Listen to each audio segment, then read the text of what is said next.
Tácticas de choque.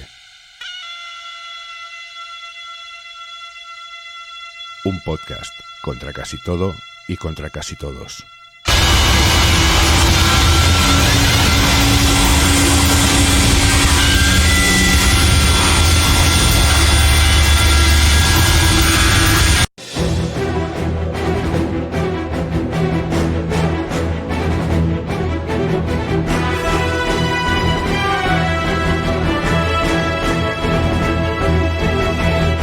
Escrita y dirigida por Matthew Vaughn en 2014, Kingsman era una divertida parodia de las películas de espionaje, glamour y gadgets tecnológicos al estilo James Bond. Como en toda parodia, el mecanismo humorístico funcionaba a partir de la saturación de las constantes del género al que rendía tributo y del que simultáneamente se mofaba. En Kingsman, las convenciones del cine de agentes secretos eran sometidas a un tratamiento tronchante de sobrecarga, de exageración, capaz de descerrajar los límites del género y hacer aflorar lo intrínsecamente ridículo del mismo. Vaughn, de hecho, ya hizo gala de un dominio virtuoso de este mecanismo paródico en la descacharrante Kick-Ass de 2010. En Kingsman, la violencia era tan acrobática que alcanzaba unas cotas de truculencia poco habituales en un film de clara vocación mainstream.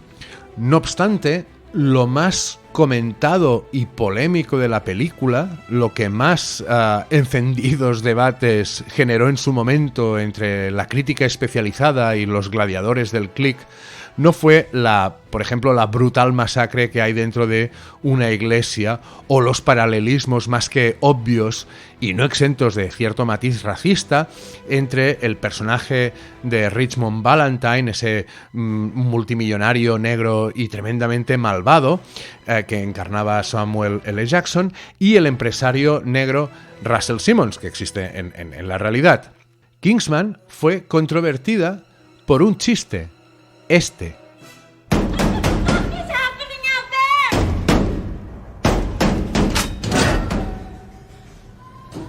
Aren't you that princess that went missing? You can't get me out. Well, if I do, will you give me a kiss? I've always wanted to kiss a princess. If you get me out right now, I'll give you more than just a kiss.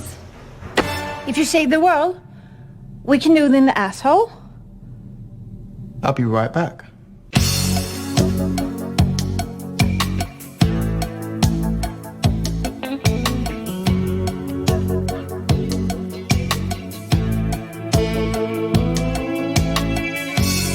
El protagonista está embarcado en una batalla de cuyo desenlace depende la supervivencia del mundo tal y como lo conocemos, y en medio del fragor de la contienda descubre la celda donde el villano tiene secuestrada a la heredera al trono de Suecia. Si te libero, ¿me darás un beso? Siempre he soñado que me besara una princesa, dice el héroe, satirizando un poco pues, el amor cortés típico de los cuentos tradicionales.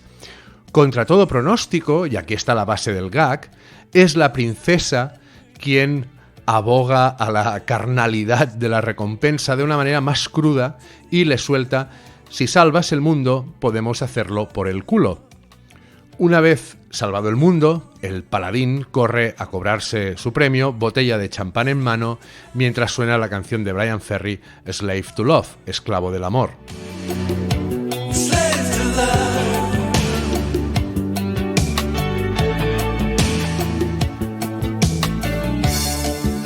El gag, decía, generó una gran polémica. A los justicieros de Internet les faltó tiempo para acusar a Vaughn de machista y de promover la prostitución en tanto que intercambio de favores sexuales por otros bienes. Nada demasiado sorprendente, dada la ola de neopuritanismo que nos azota bajo la excusa de la corrección política. Sin embargo, lo que a mí me sorprendió de la discusión fue que apenas nadie se escandalizara por la mención a la sodomía, a ese podemos hacerlo por el culo, que es en realidad la promesa que anima al héroe a darlo todo para lograr tan preciada recompensa. A casi todo el mundo le pareció la mar de normal, aunque, según los expertos, el sexo anal sigue siendo una práctica tremendamente minoritaria. de lo que se concluye que, si bien no es habitual de puertas para adentro, sí parece existir una normalización de la sodomía en el imaginario erótico colectivo. De esta normalización y de las razones a las que responde, hablaré hoy, de cómo el capitalismo ha logrado cooptar lo que durante siglos fue considerado pecaminoso, transgresor, antisocial incluso, y del proceso que lo ha articulado. I said what in the butt. I said what in the butt. You wanna do it in my butt? In my butt. You wanna do it in my butt? In my butt. You wanna do it in my butt? In my butt. Let's do it in the butt. Okay.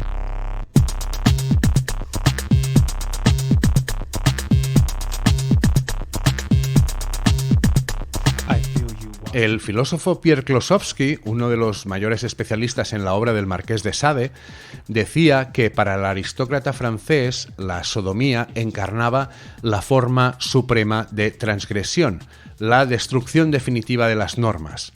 La idea, no obstante, no era en absoluto exclusiva de Sade, porque lo anal ha sido un conflicto moral constante en toda la historia de la cultura de base judeocristiana. Tenemos un problema con el culo, con el hecho de tener uno y de que puedan entrar y salir cosas de él. Si, como afirmaba Gustave Courbet en el título de su cuadro más famoso, la vagina es el origen del mundo, el ano bien podría ser entendido como el fin de todas las cosas, un agujero negro, si se me permite el chiste, que excreta muerte del interior de la vida, cuya única función es producir detrito, suciedad. Es donde todo acaba y todo pierde sentido, pues se convierte en mierda, materia hedionda, inútil y estéril.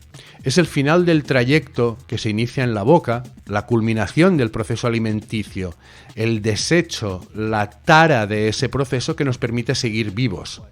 Algo que a ojos del convenio social nos hace imperfectos.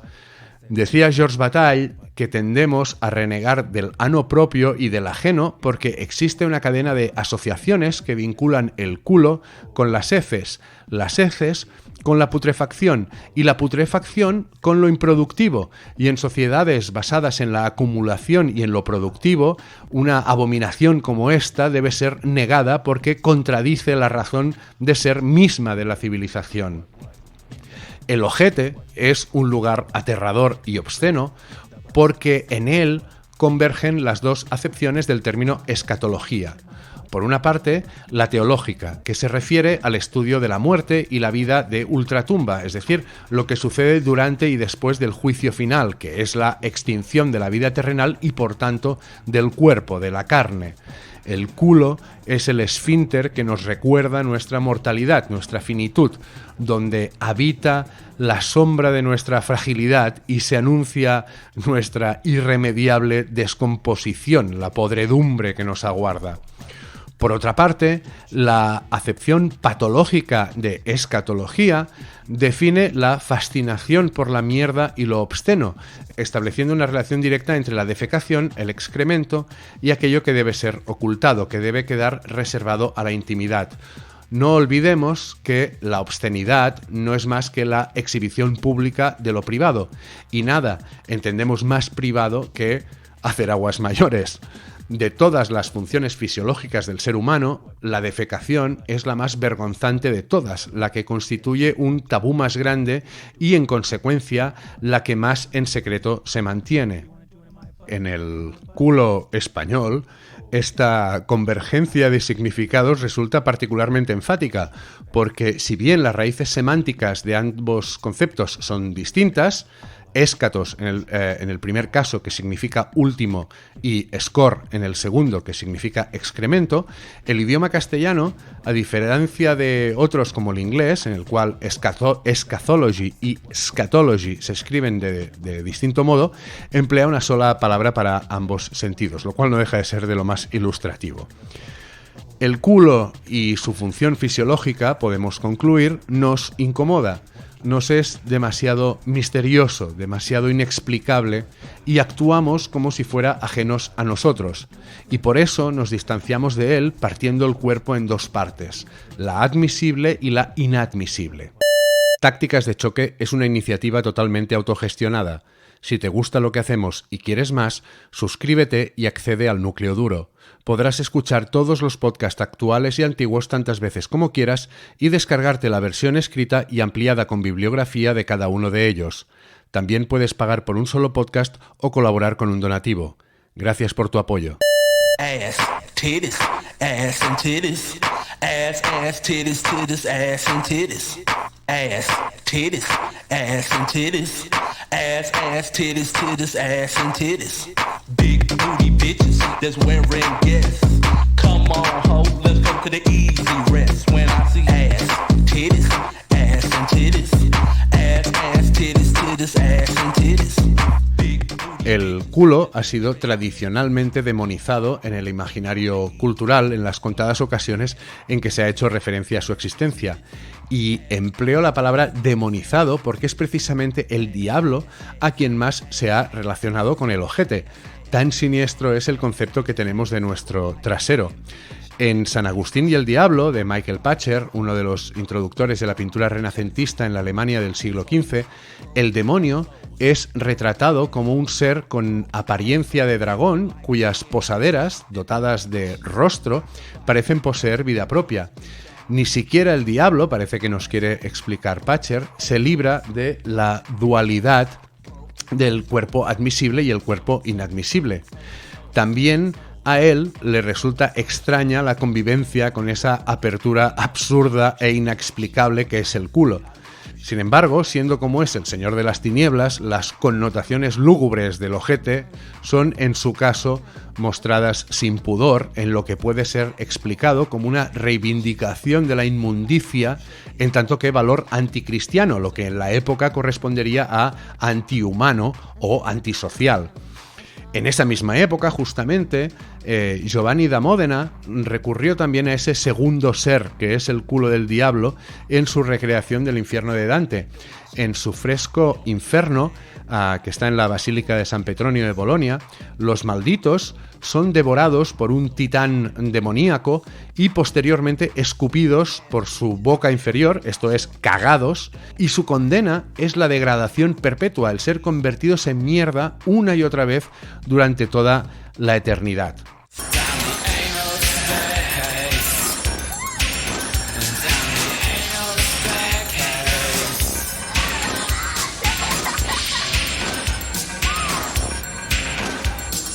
Un siglo después de Pacher y de da Modena, el sacerdote francés Francesco Maria Guazzo escribió e ilustró el Compendium Maleficarum, un tratado sobre brujería, en el cual se describe la práctica del osculum infame, el beso de la vergüenza.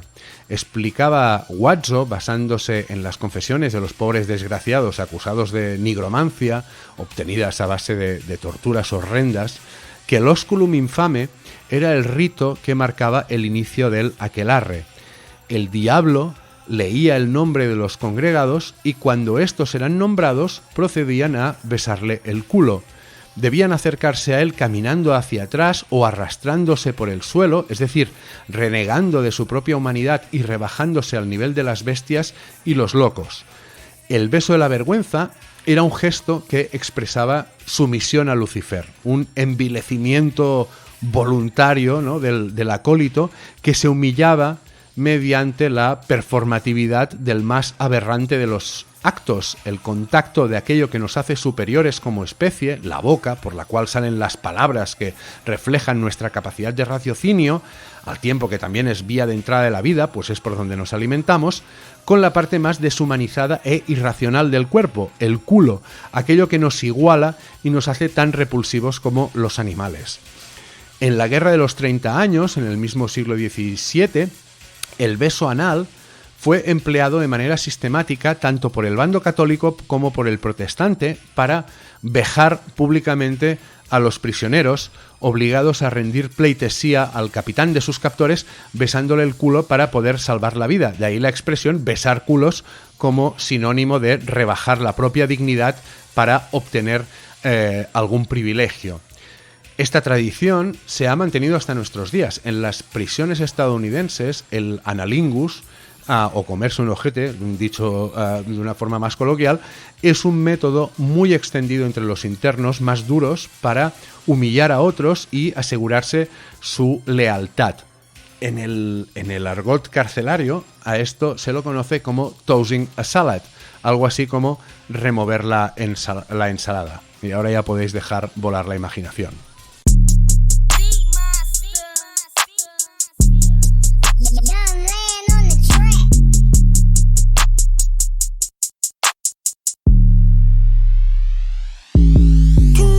Twerk, girl, I wanna see you twerk.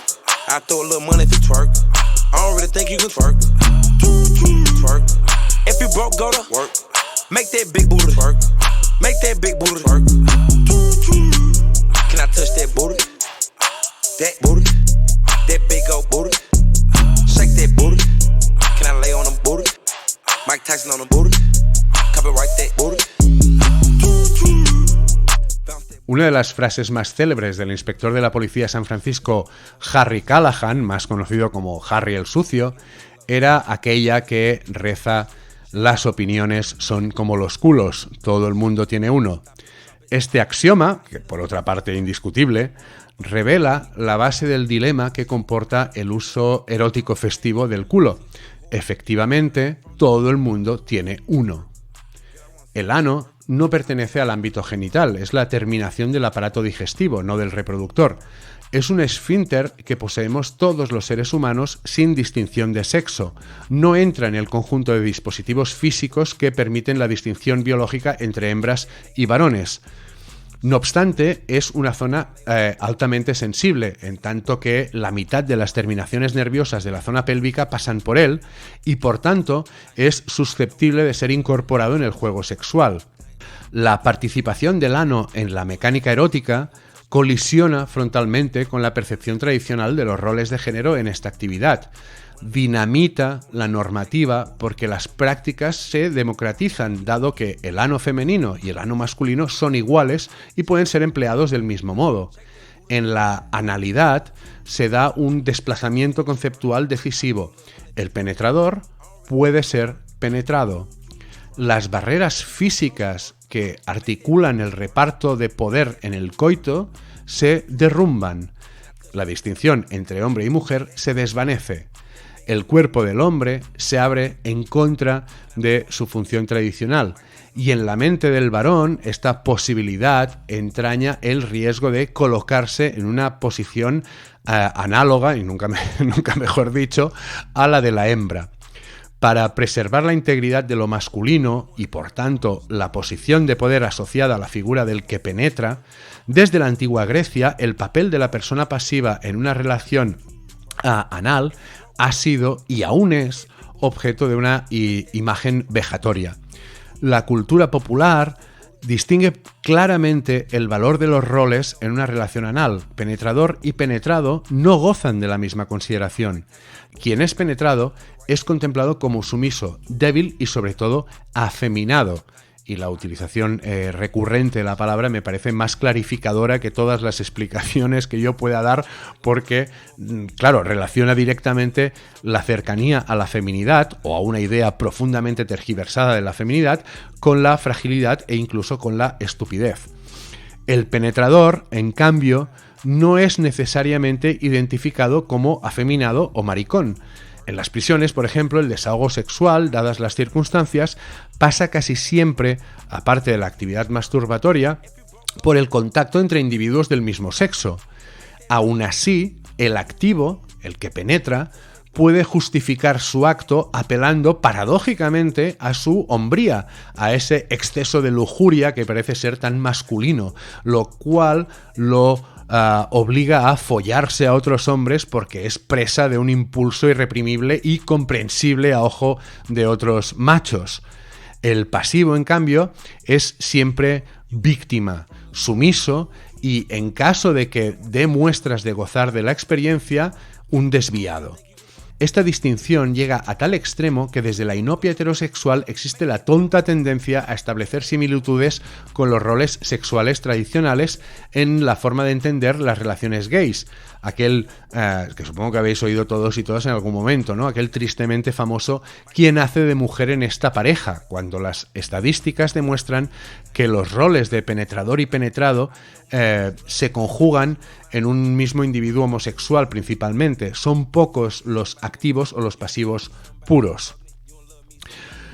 Los hombres, en conclusión, tenemos pánico a ser follados, como si nuestra masculinidad residiera en algún compartimento secreto del recto y existiera el riesgo de que se nos pudiera escapar si alguien abriera la puerta de nuestro ojete. La fobia de los varones heterosexuales a la penetración del ano propio no interfiere, sin embargo, con el deseo de penetrar el ano ajeno, femenino. Doy por hecho y puntualizo que hablo siempre en todo momento desde una perspectiva heterosexual, ¿eh? Pero el furor del deseo anal es relativamente nuevo y responde a un cambio de paradigma que se ha articulado principalmente en el imaginario pornográfico contemporáneo. Antes de que esto sucediera, y aparte del Marqués de Sade, que en el fondo participaba de la concepción siniestra del culo, dado que reivindicaba la práctica anal como un gesto transgresor, el sexo anal era entendido en esencia como sustitutivo del coito normativo. Por ejemplo, en comunidades donde la preservación de la virginidad vaginal representaba un valor simbólico importante en su construcción social, o en grupos de población en los que el temor a un embarazo no deseado superaba con mucho a las garantías que pudiera ofrecer cualquier método anticonceptivo. La idea del culo como reemplazo circunstancial del coño, que seguía considerándose el objetivo último e idóneo del contacto sexual, tenía una serie de consecuencias determinantes en la percepción del papel de lo anal en el juego erótico. La categorización del culo como hermano pobre de la vagina, como un coño made in China, relegaba la analidad a la categoría de, llamémoslo así, sucedáneo de lo verdaderamente ansiado, y en consecuencia neutralizaba las singularidades propias de su experiencia y reprimía la exploración de sus diferencias respecto al sexo vaginal. El recurso del ano en estas circunstancias fomentaba, además, la conceptualización de la analidad, como hacía Sade, en tanto que ejercicio inherentemente inmoral, obsceno y pecaminoso, porque se trataba de una estratagema para saltarse las reglas de lo correcto, lo normal, lo que tenía que ser. Era una transgresión a todas luces. La cuestión entonces es, ¿cuándo y cómo se transformó esta percepción? ¿Cuándo y cómo el sexo anal dejó de ser entendido como un pecado mortal? Oh my gosh, look at her butt. Oh my gosh, look at her butt. Oh my gosh, look at her butt. Look at her butt. This dude named Michael used to ride motorcycles. Dick bigger than a tower. I ain't talking about Eiffels. Real country ass nigga, let me play with his rifle. Pussy put his ass to sleep. Now we calling me NyQuil. Now that. En el prefacio a la edición francesa de 1967 de su ensayo más popular, El hombre unidimensional, Herbert Marcuse ya identificaba en el capitalismo tardío la tendencia a la asimilación de las fuerzas y de los intereses de oposición en un sistema al que se oponían en las etapas anteriores del capitalismo y la administración y la movilización metódicas de los instintos humanos, lo que hace así socialmente manejables y utilizables a elementos explosivos y antisociales del inconsciente. El poder de lo negativo, ampliamente incontrolado en los estados anteriores de desarrollo de la sociedad, es dominado y se convierte en un factor de cohesión y de afirmación. La gestión de las pulsiones negativas a la que se refería Marcuse se cimienta, pues, en la apropiación de lo libidinal, el culmen del proceso de monopolización de la realidad por parte del capitalismo que se inicia tras la Segunda Guerra Mundial y se acelera con la transición del modelo fordista al post-fordista. El resultado más evidente de este proceso, se puede observar en el hecho de que, al menos en apariencia, cada afecto, cada deseo, cada fetiche dispone de una amplia gama de artículos de consumo producidos para ser satisfecho y disponible en un mercado hiperfragmentado e hiperespecializado, con la excepción quizás de la pedofilia y el snuff, pero al tiempo que todo llegará.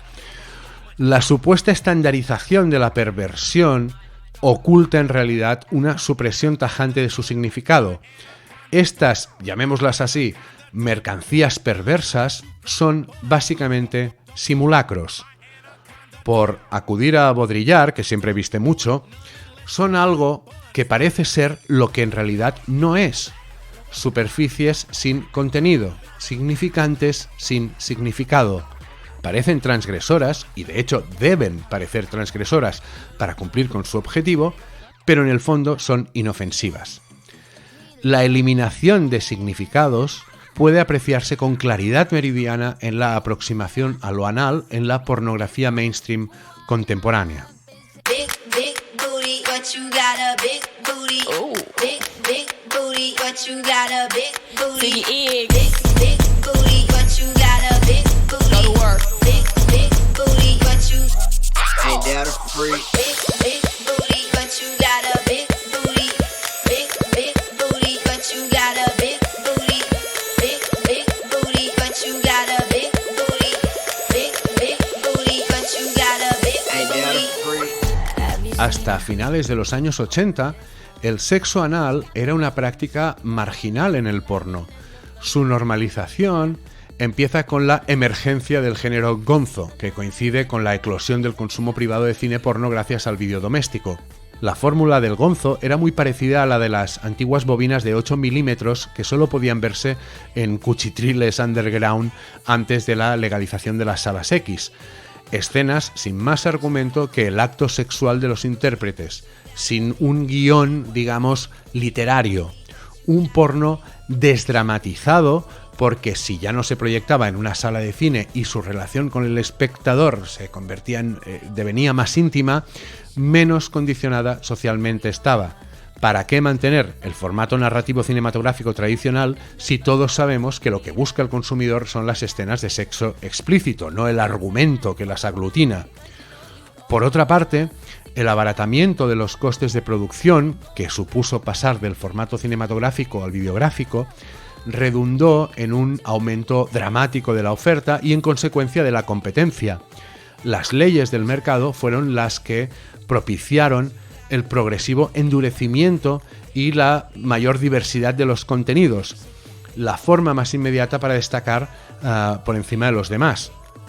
Como resultado, nació una era pornográfica con productos cada vez más heterodoxos, extremos y, especialmente a partir del salto a Internet, especializados. Fruto de este endurecimiento, el sexo anal se incorporó en la rutina porno estándar, pasando de ser la práctica ocasional que he mencionado a algo plenamente normativa en un tanto por cien elevadísimo de producciones hardcore. Diríase, pues, que la sodomía fue normalizada y, por tanto, abandonó el estigma que la había marcado durante siglos. Ahora bien, ¿qué tipo de analidad se practica en el porno contemporáneo y se entiende como socialmente aceptable?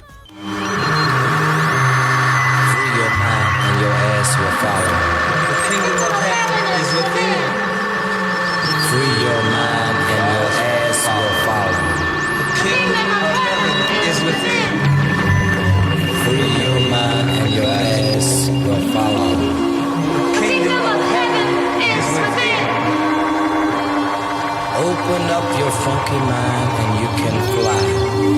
Free your mind, your ass will follow. For the kingdom of heaven is within.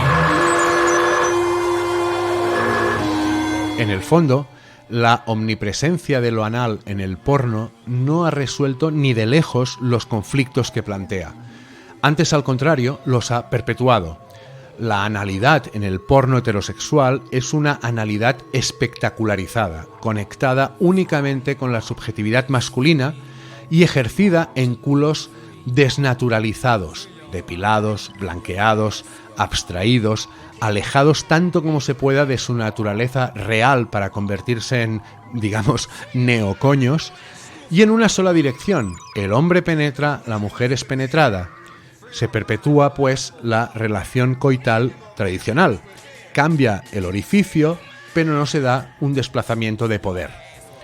La rutina performativa en el porno moderno consiste básicamente en el paso del sexo oral al sexo vaginal y de ahí a la penetración anal, es decir, una ampliación del campo recreativo masculino, y finalmente se culmina con la eyaculación en el rostro o la boca de la actriz, cuando no en el interior de su recto.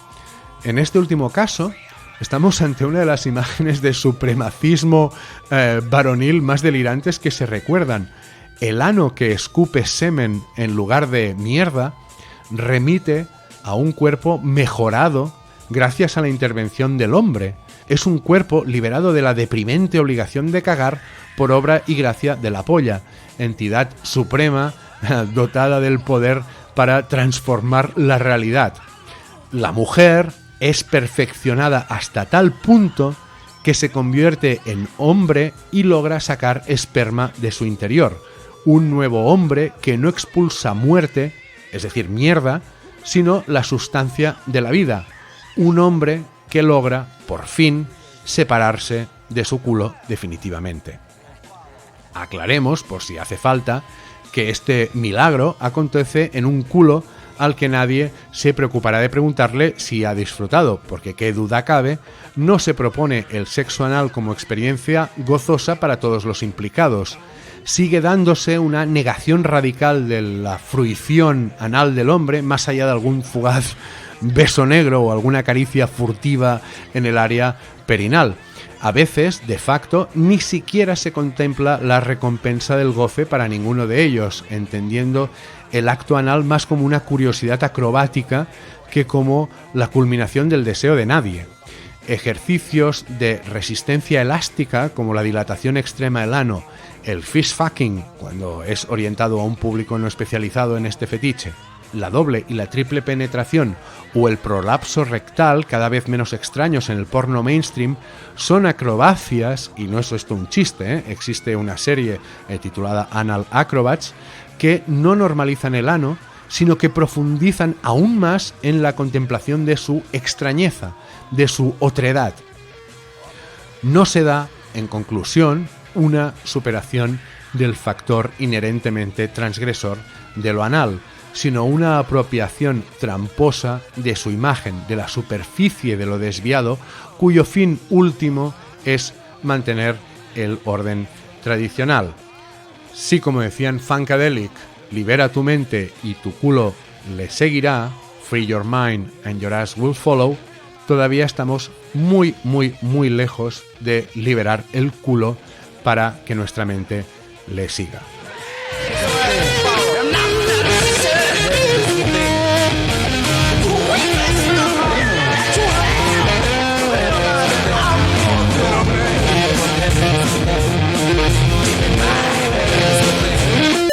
Tácticas de Choque es una iniciativa totalmente autogestionada. Si te gusta lo que hacemos y quieres más, suscríbete y accede al núcleo duro. Podrás escuchar todos los podcasts actuales y antiguos tantas veces como quieras y descargarte la versión escrita y ampliada con bibliografía de cada uno de ellos. También puedes pagar por un solo podcast o colaborar con un donativo. Gracias por tu apoyo.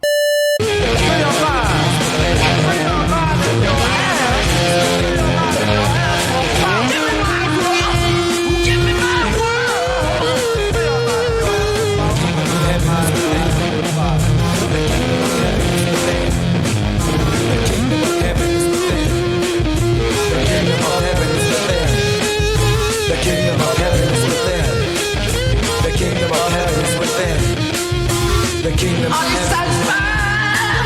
The kingdom of heaven. Are you satisfied? The kingdom of heaven. Are you satisfied? The kingdom of heaven is within.